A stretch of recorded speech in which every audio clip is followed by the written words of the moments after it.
अनन्तधर्मरसत्वं पश्यन्ति प्रत्यगात्मनः अनेकान्तमयी मूर्ति नित्यमेव प्रकाशमान् नमो मंगलमुख्यं अहिंसा सत्यमोदरो देवामेतं नमस्ते जस्य वन्दे सदा नमः श्रीवर्धमानाय मेरुकैलासने सालोकानां त्रिलोकानां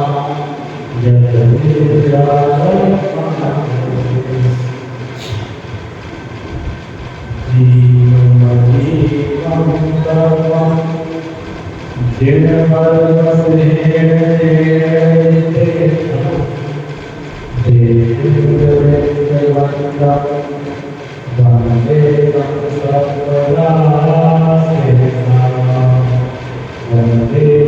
सर्वं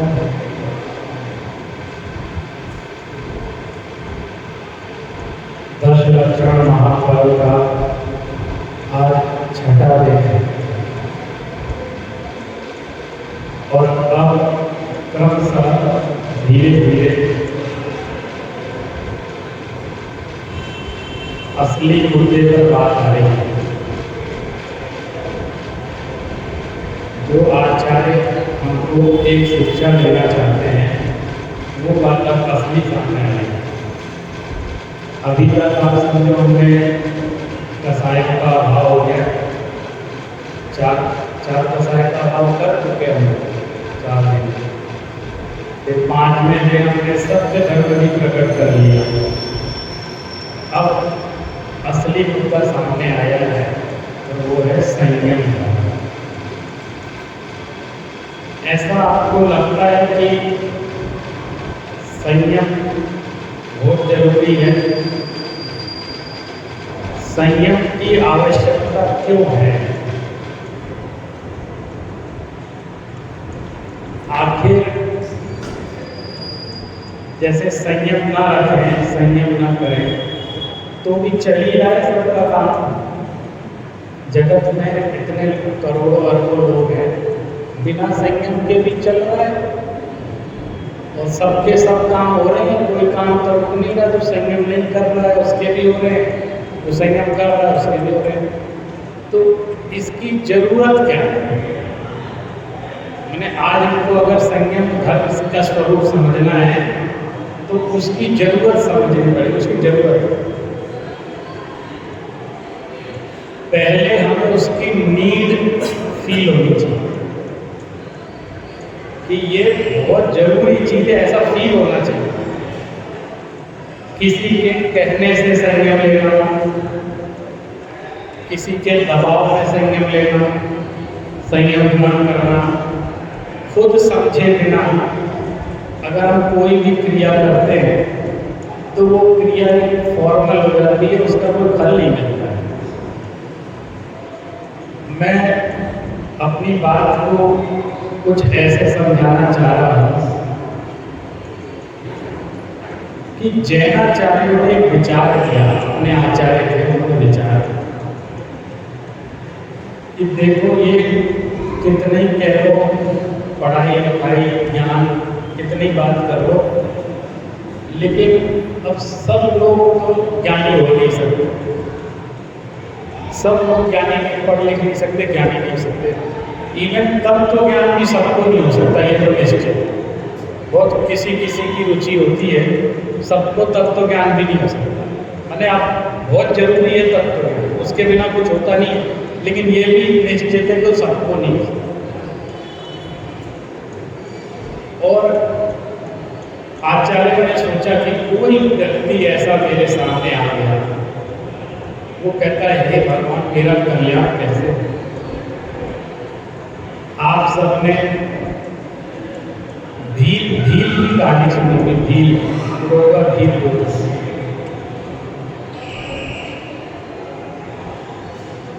एक जंगल में रहने वाला भील सोच सकते हो कब की बात है, जो जिसका काम क्या है, शिकार करना, जंगल में रहते हैं, जंगलियों जैसा जीवन है। ज्ञान व्यान की तो बात छोड़ो, आचरण भी कुछ नहीं है। तो पक्षी पशु पक्षी मारते हैं, खाते हैं, रहते हैं।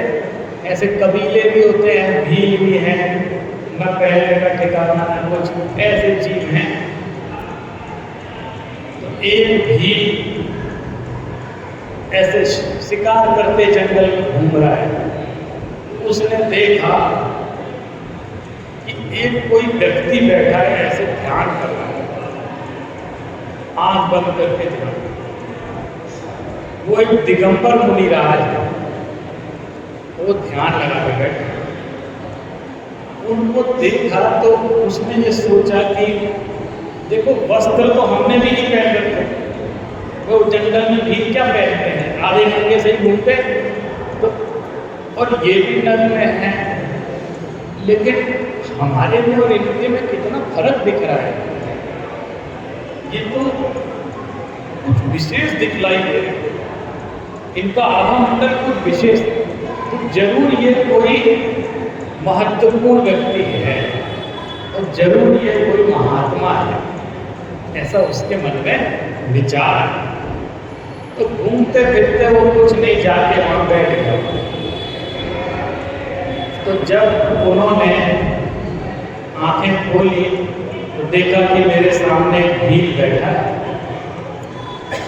अब आपको हम डिटेल में नहीं बता रहे ताकि आप समझ जाओ भील का जीवन कैसा होता है, उसकी बुद्धि भी कितनी होगी आप सोचो। आप तो अभी देख लो ना, जगत में सड़क पे कई लोग ऐसा लगता है पता नहीं कोई समझता भी होगा कि नहीं, ऐसे ऐसे मूर्ख लोग भी दिखते हैं। उसने उनसे कहा कि कुछ आप कोई संत जैसे दिख रहे हो, कोई महात्मा जैसे दिख रहे हो, कुछ हमारा भी कल्याण करो, कुछ हमारा भी उद्धार कर दो, हाथ जोड़ के होते हैं।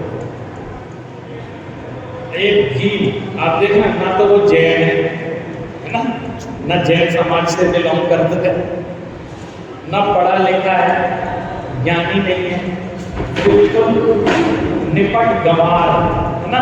और कैसा 24 घंटे भोजन के नाम पर सिर्फ मांसाहार करता है और काम के नाम पे जीवों को मारने का काम करता है। जीवन देखो उसका कैसा है।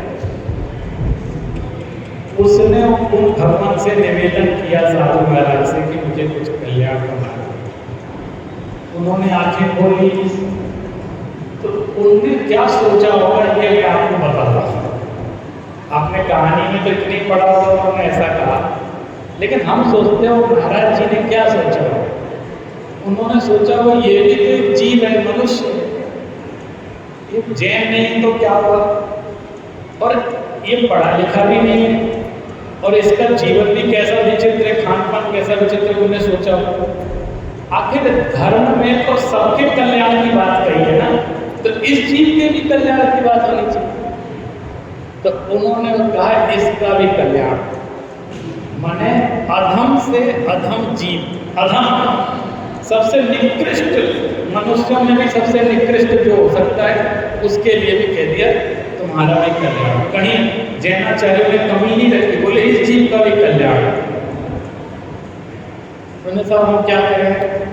अब महाराज जी सोचते हैं इसको क्या होता है, इससे मैं कहूँ तुम शिकार करना छोड़ दो।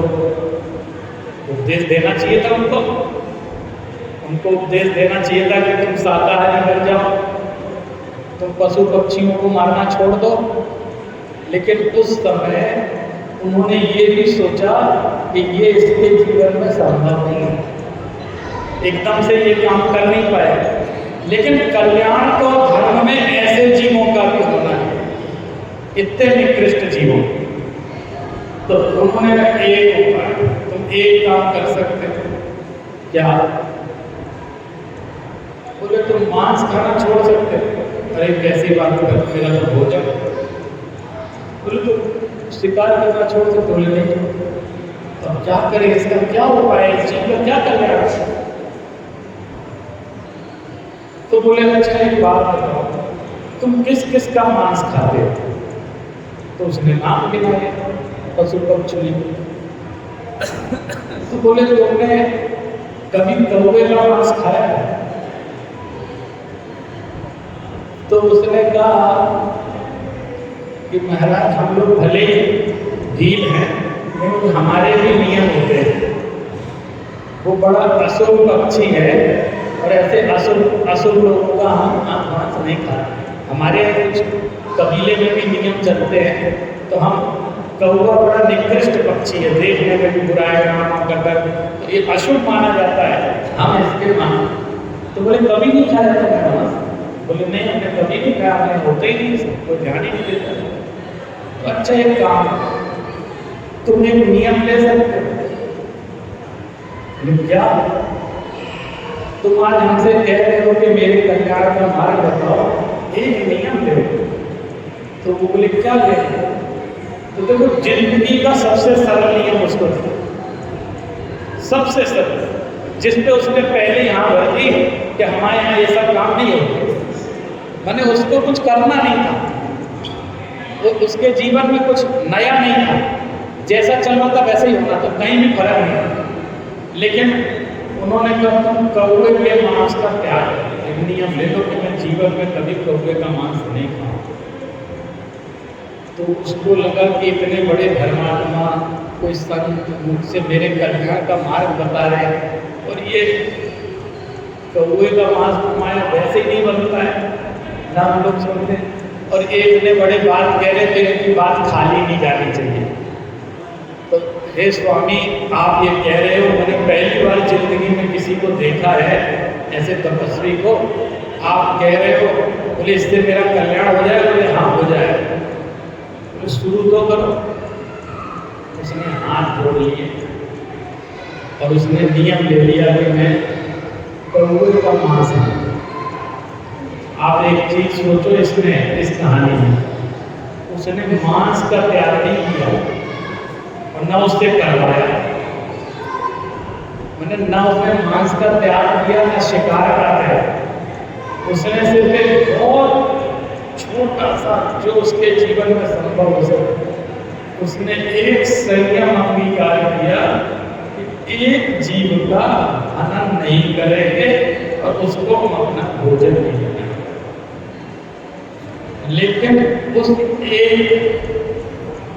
एक छोटे से नियम को उसने दृढ़ता से पाला। एक छोटे से नियम, ये जो छोटे छोटे नियम है ना, एक दिन बहुत बड़े बन जाते हैं, और एक छोटे छोटे कदम बहुत बड़े रास्ते बन जाते हैं। लेकिन उसकी शुरुआत तो होनी चाहिए।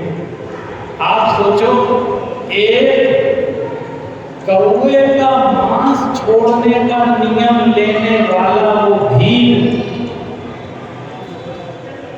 उसके जीवन के उद्धार की शुरुआत उस दिन हो गई एक संयम से। एक संयम लिया से, वो भी जिह्वा इंद्रिय का, रसना इंद्रिय का लिया है ना, और कोई रसना इंद्रिय का, और उसमें भी सिर्फ एक चीज का, एक जीव जो कि एक इंद्रिय रसना इंद्रिय के विषय भोगों का एक नियम उसने लिया, और उस जीव के जीवन में संयम धर्म की शुरुआत हुई, और ऐसी हुई कि आगे के जन्मों में जाकर के कोई जीव तीर्थंकर भगवान महावीर बना। आपको ना ये कहानी आपने सुनी होगी पहले, बहुत बड़ी हर जगह सुनाई जाती है, लेकिन मैंने इस कहानी पर बहुत गंभीरता से चिंतन किया। ये हल्की फुल्की कहानी नहीं है, ऐसे नाटक करने वाली कहानी नहीं। इस कहानी में दम ये है कि निकृष्ट से निकृष्ट जीव एक नियम अंगीकार, एक छोटा सा संयम अंगीकार कर ले तो वो तीर्थंकर भी बन सकता है। कितनी बड़ी बात संयम के लिए। और हम लोग तो फिर भी ठीक ठाक, तो भील जैसी हालत तो नहीं है ना, फिर भी हम लोग कई मामलों में लेकिन उस जीव ने अपने नियम के प्रति दृढ़ता भी दिखाई, परीक्षा भी होती है फिर, ऐसे ही नहीं। एक दिन जब वो बीमार पड़ गया तो वैद्य जी ने उसकी पत्नी से कहा, ये दवाई इसको खिलाओ तब ये ठीक होगा, नहीं तो मर जाएगा। लेकिन उस नियम है उस दवाई का, इसको कौवे के मांस के साथ ही खिलानी पड़ेगी। हे भगवान, कहाँ से कौन सा संयोग बैठा, दुनिया भर में इतने साधन हैं, लेकिन उसके कान में ये बात पड़ी। पत्नी तो तैयार थी, लेकिन उसने कहा क्या कह रहे हैं? बोले ऐसे ऐसी बात। बोले सुनो, उसको याद आएगा, एक दिन एक तपस्वी के दर्शन किए थे और उन्होंने एक नियम दिलवाया। मैंने उनसे कहा था मैं इसका आजीवन पालन करूंगा। सुनो, तुम मेरी धर्म पत्नी हो ना, मेरे धर्म की रक्षा करो।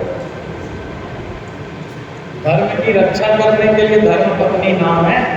बोले तुम मेरी रक्षा करो,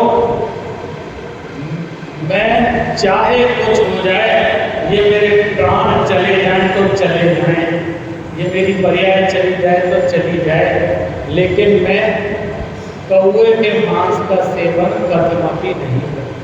और उसने इस नियम को कहा और उसका प्राण हो गया। उसके बाद किस भाव में करते करते लगे, टाइम लगा, अच्छा खासा लगा, ऐसा नहीं, लेकिन आखिरकार वो जीव तीर्थंकर बनकर पहुंच गया। आप सोचो, तो मैं तो ये सोचता हूँ, एक छोटा सा नियम, एक छोटा सा संयम, उसने इतना बड़ा कल्याण कर दिया। एक जीव को कहाँ से कहाँ पार लगा दिया। तो हमारी हालत तो फिर भी मच बेटर जब ऐसे निकृष्ट जीव का कल्याण हो सकता है। कहने का मतलब संयम एक ऐसा साधन है कि निकृष्ट से निकृष्ट जीव और अज्ञानी से अज्ञानी जीव, अब कुछ नहीं, हम पढ़ना लिखना नहीं जानते, मुझे कुछ याद नहीं होता, सब कुछ मुझे एक अंगीकार करो, संयम। आपको संयम कभी भटकने नहीं, संयम कभी नुकसान नहीं पहुंचाएगा। अगर मोक्ष नहीं भी जा पा रहे हैं तो भी कोई नुकसान नहीं, क्योंकि जैन धर्म यदि इस दुनिया में प्रसिद्ध है तो एक ही चीज के कारण प्रसिद्ध है, वो है संयम जैन है। कि नहीं मानते ना? दुनिया इस बात को कहती है कि चाहे कुछ भी हो, जो ऐसे लोग जो जैन धर्म के दुश्मन हैं वो भी इस मामले में कहते हैं नहीं, ये वाली बात तो इनकी अलग है, इनके परिवारों में, इनके जीवन में इसका तो बहुत महत्व है और प्रैक्टिकल रूप से चल रहा है, सिर्फ कथा कहानियों में नहीं चल रहा है, बल्कि जीवन में प्रैक्टिकल रूप से वो लोग इस चीज का अनुभव कर रहे हैं। धर्म के क्षेत्र में, धर्म में आगे बढ़ने के लिए तो संयम जरूरी है, लेकिन क्या संसार में भी संयम जरूरी है?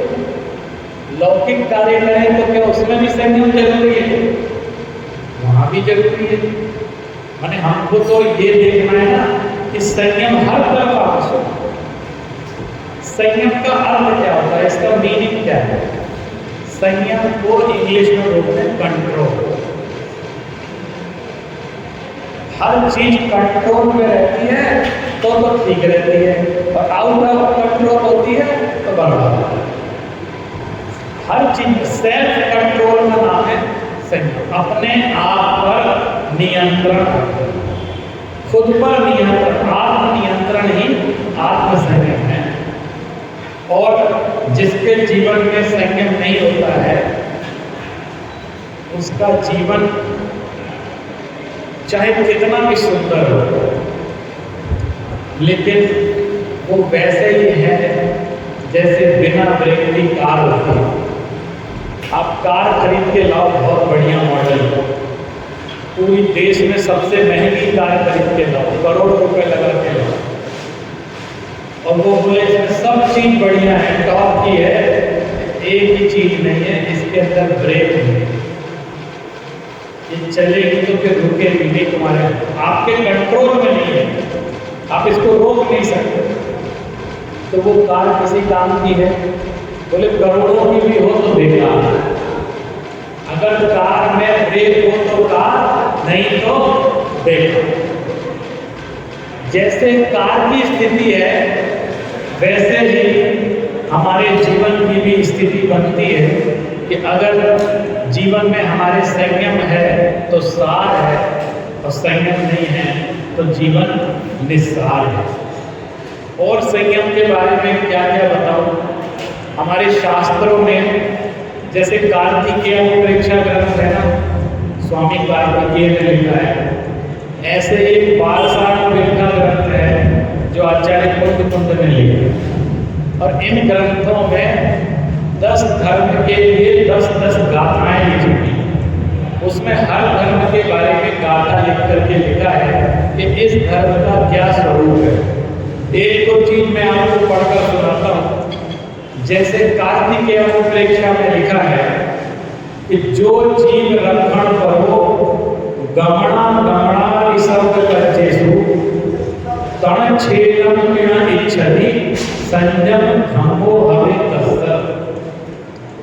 जीव की रक्षा में तत्पर जो मुनि गमन आगमन आदि सब कार्यों में तृण का भी छेद नहीं करना चाहते, ईर्ष्या समिति पूर्वक चलते हैं, चलन में गमन में उनके भाव है कि एक तृण की भी हिंसा नहीं होनी चाहिए, ऐसा उनका भाव रहता है। उस मुनि को संयम धर्म होता है।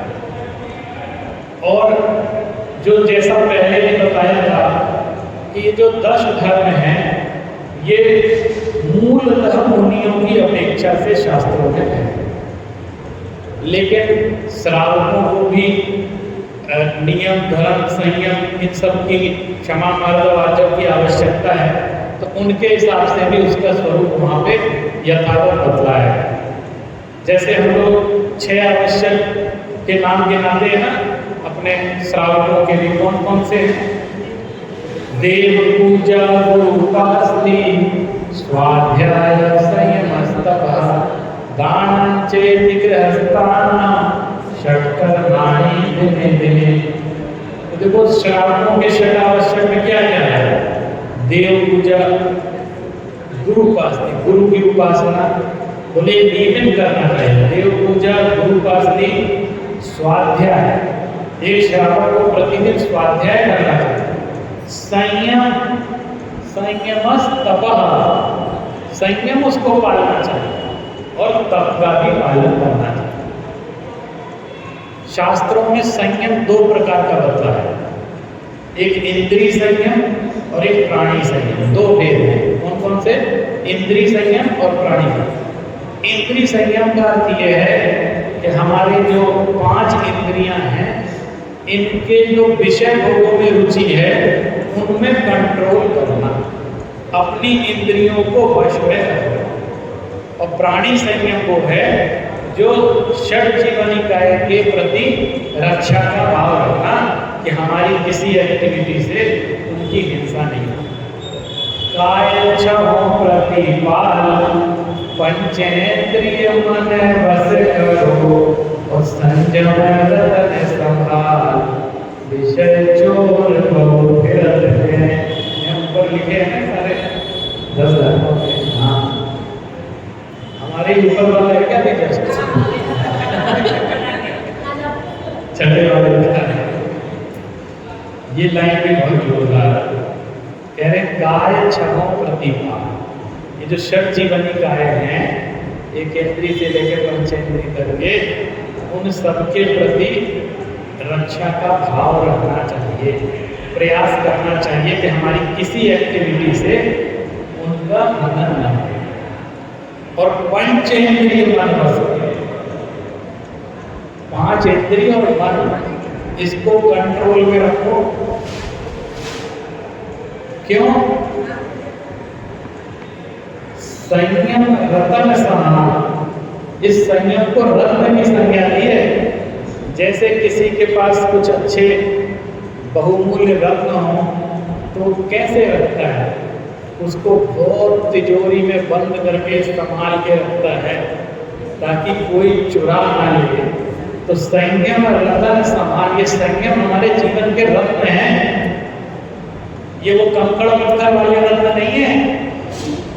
उन कंकड़ पत्थर के रत्नों को भी हम तिजोरी में रखते हैं कि कोई चोर उसको चुरा के न ले जाए, क्योंकि बहुमूल्य है। तो उन्हीं रत्नों की तरह ये संयम भी महत्वपूर्ण है, और इसको बचा के इसलिए रखना है क्योंकि विषय चोर बहु फिरत है। चारों तरफ हाहाकार मची है। आप एक नियम ले लो, एक संयम, एक सामान्य जीवन जीने की भी मतलब छूट नहीं है। चारों तरफ ऐसे विषय भोगों की हाहाकार मची है कि सब अपनी तरफ खींचना चाहते हैं। आप आंख उठाओ तो जहर चढ़ता है, ऐसा है। पांव रखो तो पाप लगता है, इतनी बुरी स्थिति है। अब ऐसे समय में कौन चीज हमारी मदद कर सकती है? आपको हमको क्या चीज है जो हमको बचा के रख सकती? सिर्फ एक चीज है, उससे जिस व्यक्ति के जीवन में खुद पे कंट्रोल नहीं, वो कुछ भी नहीं कर सकता, ना धर्म कर सकता है, ना जीवन में और किसी काम में संभाल सकता है। हम तो कोई चीज पे कंट्रोल नहीं कर पाते हैं, क्या करें? आप देखो, आज संयम की रक्षा करने के लिए हमारे बच्चे शाकाहारी बने रहे, ये भी बहुत मुसीबत की बात हो गई कि वो जहाँ जहाँ आते जाते हैं, जिन स्कूलों में पढ़ते हैं और जिन लोगों के साथ, दोस्तों के साथ रहते हैं, यहाँ तक कि वो जो टीचर पढ़ाते हैं वो भी उलाहना देते हैं कि तुम क्यों नहीं खाते हो।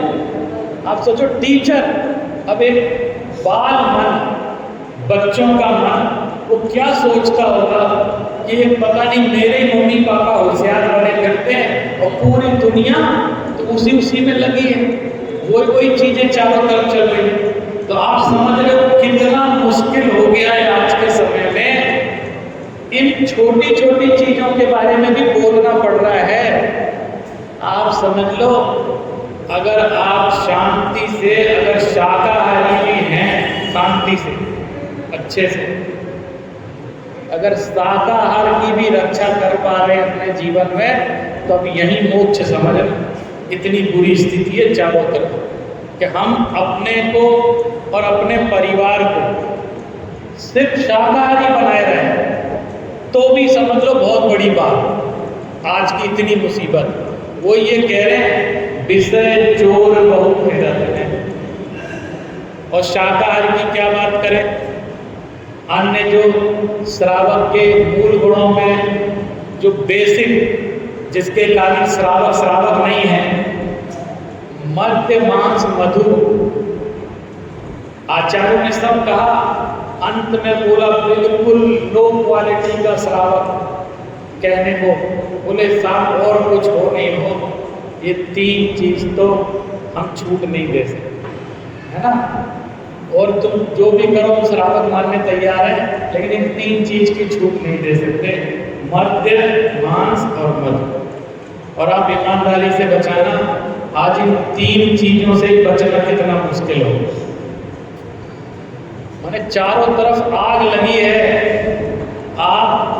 हम सब अभी बच्चे बाहर पढ़ने जा रहे हैं, कॉलेजों में रहते हैं, हॉस्टलों में रहते हैं, ये चारों तरफ सिर्फ विषय भोगों की आग लगी है।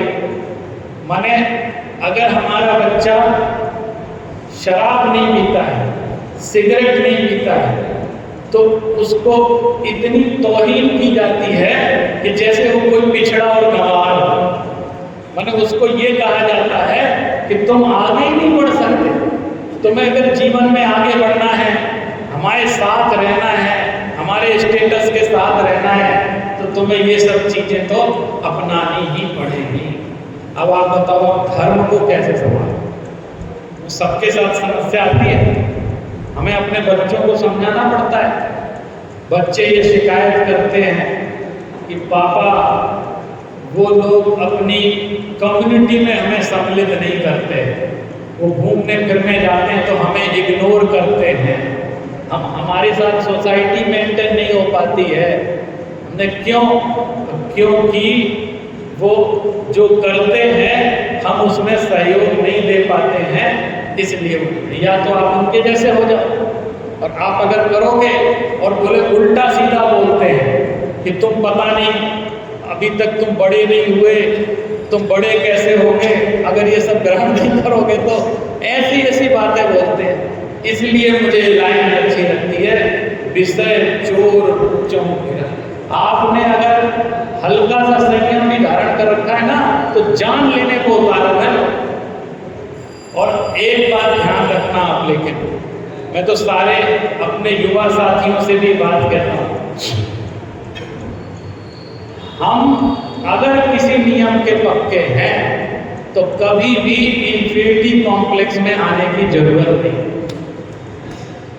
हम उनसे 100 गुना ऊंचे हैं, इसलिए वो हमारी बराबरी नहीं कर पाते। इसलिए नहीं कि हम नीचे हैं, हम उनसे 100 गुना ऊपर हैं और वो इंफीरियरिटी कॉम्प्लेक्स में रहते हैं। उन्हें ये मालूम है कि ये आदत गंदी है, लेकिन वो उन व्यसनों में फंसे हुए हैं, तो वो हमसे नजरें नहीं मिला पाते हैं, हमारी बराबरी नहीं कर पाते हैं। इसलिए अपने आप को सेटिस्फाई रखने के लिए हमें अलग कर, माने ये उनके अंदर की बात है।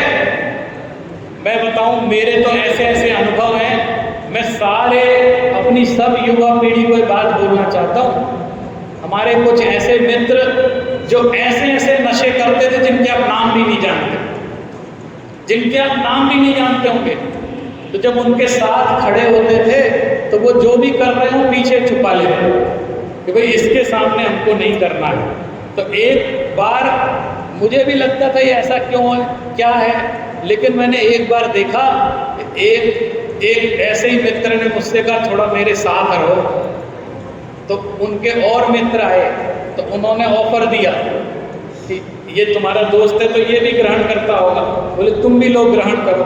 तो हमने कहा नहीं भाई, हम इन सब चीज़ों से दूर हैं। तो वो जब हो गया तो उसके बाद उसने कहा मालूम तुमको हमने क्यों साथ में रखा, ताकि ये लोग सोचते हैं कि हमारे सारे गंदे ही दोस्त हैं।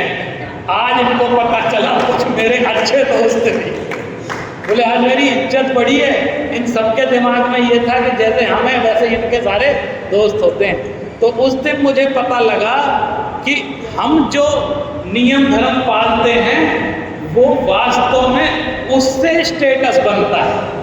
ऐसा नहीं है कि हम उनके स्टेटस या उनके स्टैंडर्ड में गिर करके हम अपने आप को गिरा लें। और इन्फिनिटी में हम नहीं रहते हैं, इन्फिनिटी कॉम्प्लेक्स में वो रहते हैं, क्योंकि उनको मालूम है कि ये गलत चीज़ें हैं और हम कर रहे हैं। लेकिन अपने ईगो को सेटिस्फाई करने के लिए वो आपकी लगातार तौहीन करते रहते हैं कि तुम कुछ नहीं हो, हम बहुत हो। लेकिन अंदर से वो ये फील करते हैं कि असल में तो ये बहुत हो। और एक बात बता दूं आपको, छोटा सा नियम ये हमारे जीवन के उत्कर्ष के लिए सहायक, सिर्फ मोक्ष मार्ग के लिए नहीं, समाज में भी, व्यापार में भी, कहीं नौकरी इत्यादि में भी जो व्यक्ति सेल्फ कंट्रोल में रहता है उसकी ही पूजा होती है, उसकी इज्जत होती है और वो ही आगे बढ़ता है। जो सेल्फ कंट्रोल में नहीं रहता है उसकी कोई कद्र कहीं नहीं होती। इसलिए मैं आज ये कहना चाहता हूँ कि जो संयम धर्म है वो हमारे जीवन को उत्कृष्ट बनाने के लिए, इसलिए कभी भी संयमी लोग अपने आप को हीन ना समझें कि हम कहीं समाज में और समाज में दूसरों के बीच में इसके कारण हीनता हमारे अंदर आ। और इस चीज़ का अनुभव तो आपने भी किया होगा कि कभी आप कहीं जब कह देते हैं कि हम रात्रि में भोजन नहीं करते हैं तो हमारे अन्य समाज के लोग हमेशा हमें सम्मानित दृष्टि से देखते हैं। कभी वो और मेरे तो और उल्टे उल्टे अनुभव हुए हैं। जैसे कभी शादी के कार्ड वगैरह में लिखा रहता है कि भोजन का समय सायंकाल से आपके आने तक, ऐसा भी लिखा रहता है ना, कई जगह चलता है। ये वैसे ही है जैसे कई ये भजन संध्या होती है ना, तो उसमें लिखा रहता है समय, बोले शाम को 7 बजे से लेकर प्रभु इच्छा तक, जब तक भगवान चाहे तब तक चलेगा। तो ऐसे वो शादी के कार्ड में लिख देते हैं। और मेरा अनुभव कुछ और ही रहा है, अपने घर में बैठे इसलिए बात कर सकते हैं। मैं शुरू में बहुत भावुकता में उस कार्ड को पढ़ करके उस समय पे वहाँ पहुँच गया। उन्होंने लिखा था 5 बजे से भोजन है जो दिन में खाते हैं, तो मैं भावुकता में वहाँ पर पहुँच गया कि भैया लिखा है। और मैंने देखा ना वहाँ घराती थे ना बराती थे, कुछ वेटर घूम रहे थे और अभी भी कोई व्यवस्था वहाँ पर नहीं थी, कोई कहने ही सुनने वाला नहीं था। और कभी कभी तो ऐसी फीलिंग हुई अपनी ही समाज के लोगों के बीच, ऐसी फीलिंग हुई कि अगर पहुँच गए तो वो ऐसे भोजन की व्यवस्था करते हैं, ऐसा देते हैं कि जैसे हम कोई सूत्र हों और अलग बिठा करके खिला रहे हैं। माने वो उसमें बड़ी इंसल्ट फील होती है, क्योंकि जैसा ताम झाम शाम को शुरू होना है वैसा तो है नहीं। तो कोने में कहीं भैया जैसे लग रहा है हम खाने ही के लिए आए हैं क्या, और कोई काम नहीं हमारा। इतनी बुरी स्थिति। इसके बनस्पत हमने अन्य समाज में देखा, यदि हमने कह दिया भैया हम रात्रि में भोजन नहीं करते हैं, तो वो कई लोग इतनी गंभीरता लेते, इतने सजग होकर के, अरे वो जैन साहब आएंगे, भैया देखो ये क्या लेते क्या नहीं, इनके लिए करो। 4 लोग खड़े रहते हैं परोसने के लिए और डरते रहते हैं पता नहीं ये वाली चीज़ लेंगे नहीं लेंगे। तो मैंने कहा देखो दूसरों को तो इतनी महिमा है और हमारे घर में जमीन खिसक रही है, कितनी हालत खराब होती चली जा रही है। तो अपने यहाँ तो हमने ये सोच लिया कि हम तो रात में ही जाएंगे शादी, हम खाएंगे ही नहीं, सिर्फ मिलने जुलने चले जाएंगे, शाम को गलती से भी किसी के यहाँ पहुँचेंगे नहीं, क्योंकि वो हालत बहुत खराब रहती है। आप ये सोचो, जिस धर्म ने, जिस समाज ने इस संयम की प्रेरणा की, इस संयम की प्रेरणा दी है, उस समाज में अंदर में ये स्थिति खड़ी हो रही है।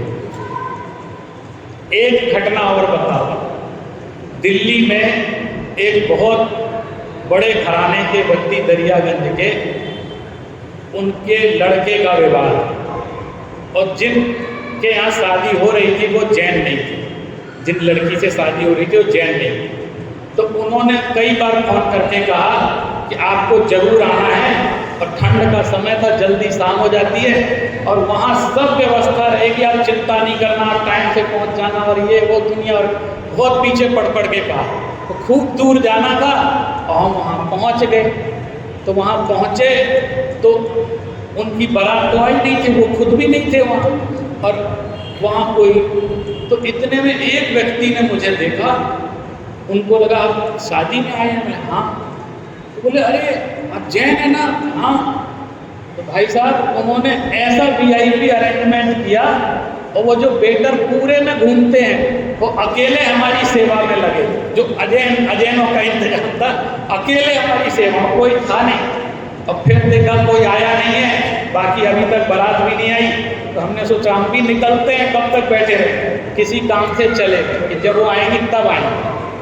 उसके बाद की घटना, उन बेचारे सज्जन बुजुर्ग थे, उन्होंने सबसे कह रखा था हमारे यहाँ लोग रात को नहीं खाते हैं, आप इंतजाम करके रखना।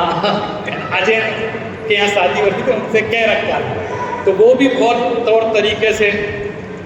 और वो आते ही साथ उन्होंने पूछा कि क्या हमारी समाज का कोई व्यक्ति आया था? तो वो बोले साहब कोई भी नहीं आया, हम इंतजाम करे बैठे रहे। एक ही, और बोले एक सज्जन आए थे, उनका मुझे नाम नहीं मालूम है, वो कुर्ता पैजामा पहने हुए थे, और वो लेकिन वो कहीं चले गए हैं। और उसने उनको कहा किनको, लड़के वालों को। तो बोले, तो जब हम लौट करके आए तो मैंने कहा मैं पहले आ चुका हूँ। तो बोले आपने हमारी इज्जत रख ली। इतनी बड़ी दिल्ली में हमने हजारों कार्ड बांटे अपनी समाज में, और हमने इनको बड़े कॉलर ऊंची करके कहा था कि हमारे यहाँ लोग रात्रि को भोजन नहीं करते, बहुत सारे लोग ऐसे होंगे जो शाम को खाना खाते हैं, तो आप इंतजार इंतजाम करके रखना उन लड़की वालों को, हमने और टाइट करके बात कही थी, और वो सारा इंतजाम उन्होंने टॉप का अरेंजमेंट किया था, और कोई भी नहीं आया। आप आ गए तो कहने के लिए हो गया कि कोई तो आया। आप सोचो, माने उस व्यक्ति की भावना ये है, लेकिन वहाँ जाने को ही तैयार। अरेंजमेंट हो जाए तो ऐसे लोग नहीं थे जो शाम को पहुँच जाते, तो सब बोले कुछ नहीं है तो सब चलता है। अब आप सोचो, जिस धर्म की पहचान संयम के नाम पर। और एक बात बताऊं आपको, ये जो थोड़ी उपेक्षा सी करते हैं ना कि ये धर्म में नियम बहुत है, संयम बहुत है, इसीलिए जैन धर्म बढ़ नहीं पा रहा है, आगे फैल नहीं पा रहा है, आपके यहाँ कट्टरता बहुत है, नियम पालन बहुत है। मैं आपसे एक बात बताता हूँ, ये सारी बहानेबाजी, कुछ नहीं। हमारी विषय भोगों के प्रति लालसा है और हम उसको कम नहीं कर पा रहे हैं, ये उसकी बहानेबाजी और कुछ नहीं। क्यों? एक व्यक्ति जो ये कहता है कि मैं आलू खाए बिना रह ही नहीं सकता, ऐसा कहता है। भाई प्याज लहसुन आलू के बिना कोई सब्जी बनती भला? अपना ही व्यक्ति कोई ऐसा कहता है, इसके बिना तो काम नहीं चलता है। और जब डॉक्टर कहता है तुम्हें डायबिटीज हो गई है, तुम आलू मत खाना, तो अगले दिन वो मना कर देता है कि मैं आलू नहीं खाता।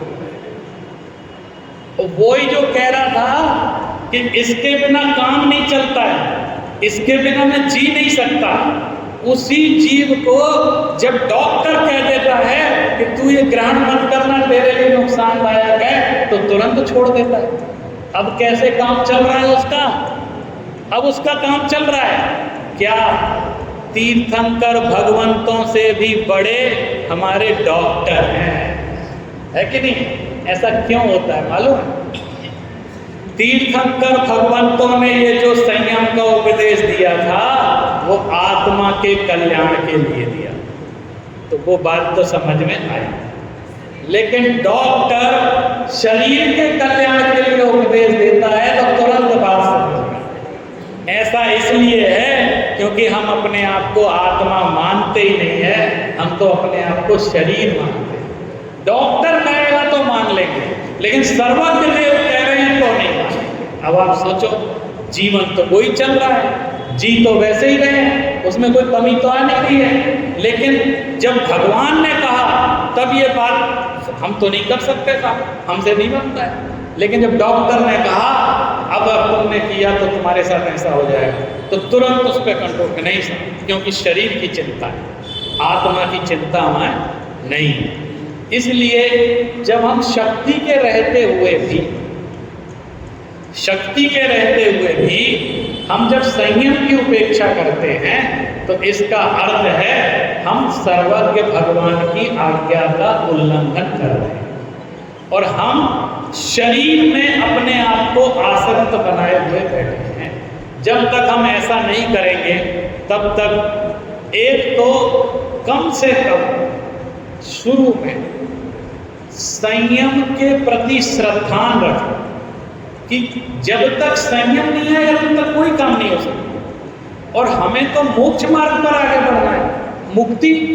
जब संसार के काम बिना संयम के नहीं चल रहे, तो मुक्ति का मार्ग बिना संयम के कैसे चलेगा? एक बच्चा जिसको पढ़ाई करनी है, पढ़ने में मन नहीं लगता है, उसको बहुत बड़ा कोई ऑफिसर बनना है, कोई बहुत बड़ा एग्जाम निकालना है।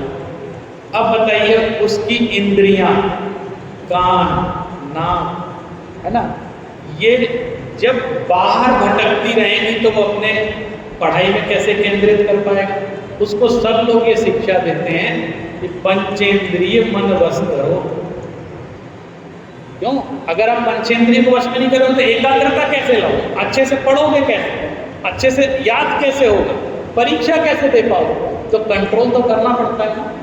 तो वो अपनी चक्षु इंद्रिय को कंट्रोल करना पड़ता है, अपनी कर्णेंद्रिय को कंट्रोल करना पड़ता है, और बहुत एकाग्रता से काम करना पड़ता है।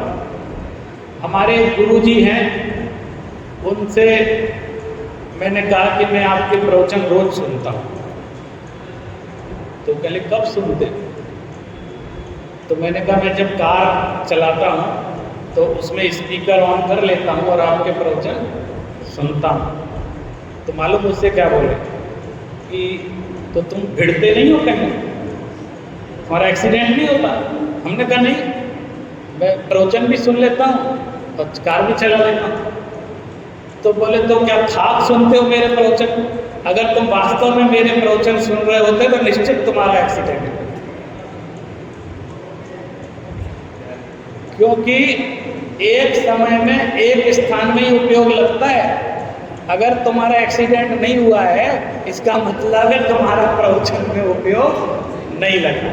तुम उपयोग केंद्रित करके बात को नहीं सुनते। हमने प्रवचन सुनने को एक क्रियाकांड बना रखा है। क्रियाकांड होता है ना, जैसे परफॉर्मेंस करना है, बस इसको निभाना है। निभाना बोलते हैं ना, जैसे रिश्ते निभा रहे हैं, माने मन नहीं है लेकिन निभा रहे हैं, सब बोलते हैं ना, ये सब करना पड़ता है, इच्छा तो नहीं करना पड़ता है। तो ऐसे ही ये क्या करें साहब, ऐसा तो करना पड़ता है। 10 लक्षण आए हैं तो प्रवचन तो सुनने ही पड़ेंगे, वो तो हो गई, पूजा तो करनी पड़ेगी। तो जो एक रूटीन जब फिक्स कर लेते हैं तो उसका प्रभाव खत्म हो जाता है, वो इफेक्ट नहीं डाल पाता है, क्योंकि हम उसमें भाव से नहीं जुड़ पाते, हम उसमें अपना 100% फोकस नहीं कर पाते, क्योंकि हमने उसको एक क्रिया के रूप में, क्रियाकांड के रूप में डेवलप किया। इसीलिए संयम धर्म को समझना है तो उसकी गहराई में जाकर के विश्वास करना। अगर हमको संयम की शुरुआत करनी है तो एक चीज चेक करनी पड़ेगी, हमारी विषय भोगों के प्रति आकर्षण बढ़ रहा है या घट रहा है? आप ये बताओ। नहीं, अपना अपना चेक करना।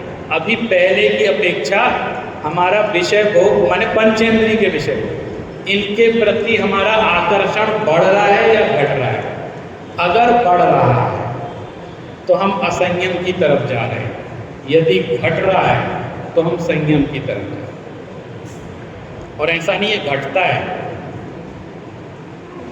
जो धर्मात्मा जीव होते हैं, आपको ये चक्षु इंद्रिय किस लिए मिली है? संयमी जीव सोचता है कि ये मुझे चक्षु इंद्रिय इसलिए मिली है ताकि मैं जिनेंद्र देव के दर्शन कर सकूं। ये कर्णेंद्रिय इसलिए मिली है ताकि मैं जिन वचनों को सुन सकूं। ये मुख, ये रसना इसलिए मिली है ताकि मैं उनका गुणगान कर सकूं। और मुझे ये काया स्पर्शेंद्रिय इसलिए मिली है ताकि मैं उनकी स्तुति, पूजन, अर्चना कर सकूं। उसके मन में अपनी पंचेंद्रियों के प्रति ये भाव रहता है कि हे भगवान, अंत समय तक मेरे ये अवरुद्ध नहीं हो, मुझे सब सुनाई देता रहे, पढ़ते रहे, अंत में ऐसे ही बना रहे, सब चीज ऐसी नहीं हो जाएगी और सारा अवरुद्ध हो जाए। उसके मन में ये भाव रहता है। दूसरा, हम लोग ये सोचते हैं कि हम विषय भोगों को भोग रहे हैं, जबकि उल्टा है। विषय भोग हमें भोगते हैं। हम सोच रहे हैं हमने भोगा है, लेकिन वो हम भोगते हैं। हमारी आंखें कमज़ोर होती जा रही हैं, श्रवणेंद्रिय कमज़ोर होती जा रही है और हम खुद से दूर भागते जा रहे हैं। आप एक बात ध्यान रखना, आज संयम के दिन खुद से भागेंगे तो कभी भी काम नहीं चलेगा। जगत में स्वयं से भागने का कोई उपाय नहीं, अंत में अपनी शरण में आना ही पड़ेगा। कब तक भागते रहेंगे? माने हम क्या करते हैं, चीज़ें चेंज करते हैं, बदलते हैं। एक चीज़ से बोर होंगे दूसरा काम करने लगे, दूसरे से बोर होंगे तीसरा काम करने लगे, उनसे उगता भी बहुत जल्दी जाते हैं। लेकिन हम अंत तक ये समझ नहीं पा रहे कि हमें करना क्या है। और जिनके अनुभव बहुत हो गए हैं, जिनकी उम्र हो गई है, उन्हें तो ये बात अच्छे से समझ में आती है कि सब कर करा के देख लिया, वास्तव में किसी चीज़ में कोई सार सरपट है नहीं। तो अभी हमें ये जो मनुष्य भाव मिला है, ये बहुत मुश्किल से मिला है। और एक बहुत महत्वपूर्ण बात सच्चे हृदय से आपसे कह रहा हूँ, ये मनुष्य भाव हमें भव का अभाव करने के लिए मिला है, किसी पंथ या संप्रदाय का पोषण करने के लिए नहीं। मैंने मैं अपना मनुष्य जन्म इस चीज़ में गवा दूँ कि नहीं सारा ऐसे ही बालक में तो यही कराऊंगा, ये करूँगा, इस चीज़ में करा, सोचना समझना छोड़ दें। मैंने हम ये मनुष्य भाव कितनी दुर्लभता से मिला है। देखो आपको एक बात बताऊं, वर्तमान में पूरे देश में जैन समाज की एक सबसे बड़ी समस्या है विजातीय विवाह। मेजर प्रॉब्लम है पूरे देश के अंदर, मैंने घर घर की कहानी सब जगह, और ये किसी के हाथ में कुछ भी नहीं है, माता पिता के हाथ में रंच मात्र नहीं है, किसी के हाथ में नहीं, क्योंकि चीज इतनी आउट ऑफ कंट्रोल हो चुकी है कि कोई कुछ नहीं कर सकता। एक चीज बचा सकती है, वो है एहसास। जिस दिन इस मनुष्य जन्म की दुर्लभता और मनुष्य जन्म मिलने के बाद भी इस भरत क्षेत्र में जैन कुल मिलने की दुर्लभता का एहसास इस तत्व ज्ञान के माध्यम से होगा, वो जीव 3 काल में कहीं भटकेगा नहीं। आप और कुछ नहीं करो, किसी को कोई कंट्रोल नहीं कर सकता, ये बात ध्यान रखना। दूसरे पे कंट्रोल नहीं कर सकते हम, ये जीव खुद सोचेगा मुझे कितने शांति से पुण्य के उदय से जैन कुल मिला, तत्व ज्ञान मिला, ऐसा धर्म मिला है, कहां कहां भटकते भटकते इस मनुष्य जन्म में मिला। माने आप जब मनुष्य जन्म की दुर्लभता पढ़ते हैं तो वो 6 डाला में बताते हैं ना, कहां कहां भटके, कितना कितना भटके, और महासौभाग्य से पता नहीं कौन सा योग था कि हमको ऐसा कुल मिल गया जहां हमको जिनवाणी सुनाई देती है, जिनेंद्र भगवान के दर्शन हो। नहीं तो पता नहीं मनुष्य बन के भी कहीं समुद्र के किनारे कहाँ कहाँ कैसे लोग यही नहीं जानते हैं कि रोटी भी कुछ होती है ना, 24 घंटे मछली खाना, ये खाना, माने उनको अकल भी नहीं है, सोच भी नहीं सकते मनुष्य बनने के बाद भी। लेकिन मनुष्य बनने के बाद भी ऐसा उत्कृष्ट कुल और ऐसा उत्कृष्ट धर्म हमको इतने महाभाग्य से मिल गया, और हम अपने पैरों पर कुल्हाड़ी मार लें कि हम अपना कुल और धर्म छोड़ दें और हम दूसरी जगह चले जाएं। ये तो अपनी बुद्धि की बलिहारी है ना, और किसी की बुद्धि की नहीं। माने जिसको इस बात की महिमा आ गई वो 3 काल में ऐसे कदम नहीं उठा सकता, 3 काल में नहीं उठा सकता, क्योंकि अभी तक इस चीज की दुर्लभता का उसको एहसास नहीं है। और आपको सच बता रहा हूँ हृदय से कि ये जो मनुष्य भाव हमको मिला है ना बहुत मुश्किल से, इसका उपयोग कर लेना। खोबत करोना ने की एक घड़ी है, एक घड़ी करोड़ों की हम खो रहे हैं इधर उधर के चक्कर में। तो इस मनुष्य जन्म की एक ही सार्थकता हो सकती है यदि हमें महाभाग्य से ये सब चीजें मिल गई हैं। देखो इसके बाद भी जैन कुल मिल गया, जिन धर्म मिल गया, खाने पीने की व्यवस्था मिल गई, पहनने ओढ़ने को मिल गया, इन सब के बाद भी इंद्रियां ठीक ठाक हैं, बहरे लूले लंगड़े नहीं है। माने ये कितनी बड़ी अरबों रुपए की संपत्ति है। और सबसे बड़ी चीज बुद्धि ठीक ठाक है कि हम कुछ हो रहा है तो सुन सकते हैं, समझ सकते हैं, पढ़ सकते हैं, ग्रहण कर सकते हैं। ये उत्तरोत्तर महादुर्लभ है। सब कुछ हो तो ये ऐसे डैमेज रहते हैं कि कोई काम नहीं कर सकते।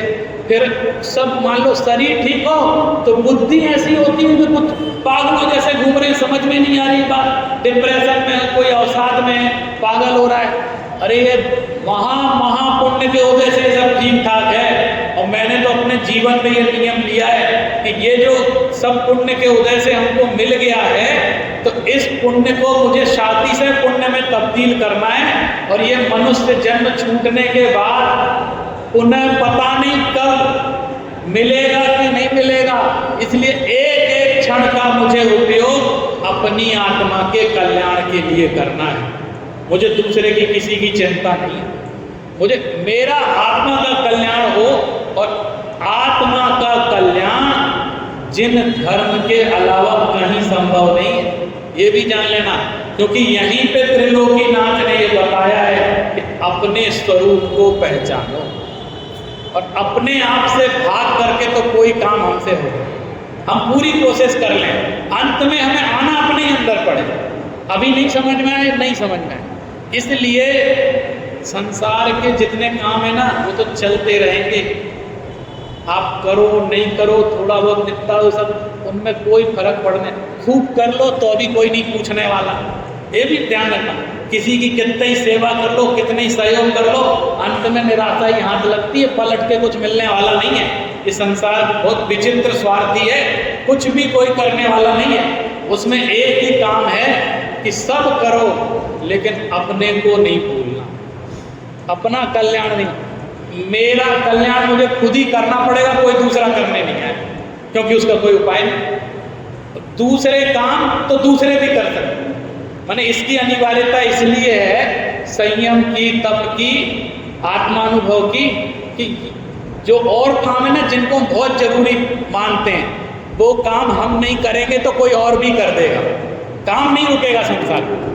लेकिन आत्मा का कल्याण तो हमें खुद ही करना पड़ेगा, कोई और करने के लिए नहीं आएगा। मेरा कल्याण कोई दूसरा करने नहीं आएगा, वो मुझे ही करना पड़ेगा। और उसका एक ही उपाय है, वो है संयम, तप, आत्मा का अनुभव। ये हमें खुद ही अंगीकार करने पड़ेंगे। और अपना टाइम खोटा करना हो, अपना मनुष्य भाव खराब करना हो तो विषय भोगों में खूब रमे रहो। दुनिया इसी की प्रेरणा दे रही है। यहाँ से जाने के बाद वही सिखाने वाले मिलेंगे चारों। आप फोन खोल लो, टीवी खोल लो, किसी से बात कर लो, अखबार उठा लो, कुछ भी देख लो, चारों तरफ एक तमाशा बाजार लगा हुआ है। ये भोग लो, वो भोग लो, ये खरीद लो, वो खरीद लो, सब चारों तरफ। वो तो करेंगे, उनका काम है। लेकिन हमारा काम क्या है? हमको खुद को बच के रहना है। जिन धर्म का, जिनवाणी का एकमात्र ये संदेश है, अपने को इस काल से बचा करके निकाल के ले जाओ, संयम धर्म का पालन करो। अगर विषय चोरों के चक्कर में फंस गए तो लुट के लुट जाएंगे, पिट के पिट जाएंगे और जीवन में कुछ अंगीकार नहीं हो पाएगा। आप ये सोचो, ये श्रावक समाज की दशा के स्थिति है ना कि आजकल मुनिराजों ने भी नियम दिलवाना छोड़ दिया है। क्योंकि अगर नियम दिलाते हैं तो लोग आहार देने नहीं जाते, है ना। हो गया ना ये। पहले मुनिराज को आहार देने जाओ तो मैंने रात्रि भोजन बहुत बचपन में छोड़ा था। आचार्य विद्यासागर महाराज जी को आहार दिया पपोरा जी में, तो मैं खड़ा हुआ छोटा सा, तो उन्होंने अंगुली ऐसी कर ली, ऐसे मुंह से बोला, तो पता नहीं क्या कह रहे हैं। तो एक ब्रह्मचारी जी थे, बोले रात्रि में भोजन करते हो? मैंने हाँ। बोले त्याग करो तब लेंगे आप। तो मैंने कहा त्याग है, तुरंत त्याग है। तो फिर भी उन्होंने आहार नहीं लिया। आप सोचो उनकी भाव, ये बच्चा है अभी भावुकता में कह रहा है कि त्याग, इसको पता नहीं है क्या कह रहा है। तो उन्होंने ऐसे उंगली ली। तो एक ब्रह्मचारी जी बोले 1 महीने का। तो मैंने कहा ठीक है 1 महीने का। माने मुनिराज भी ये बात समझते हैं कि अभी बच्चा है, इसको प्रैक्टिस की जरूरत है। एक साथ ले लेगा तो निभा नहीं पाएगा, टूट जाएगा, लेकिन इसको प्रैक्टिस करवानी। और पहले तो ये करते थे, पूछते थे, अब तो उनके साथ भी मुसीबत हो गई। वो अगर नियम देने लग जाए तो लोग आहार चौका लगाना ही मुसीबत हो गया, लोग आहार देने तैयार नहीं। तो उन्होंने भी मान करके कि सबका सब त्याग होगा ही, ऐसा विश्वास करके वो आहार ले लेते हैं कि कम से कम ये तो सीखो कि कैसे किया जाता है। नहीं तो लोगों ने आना छोड़ दिया। अब तो ये कमी किसकी है?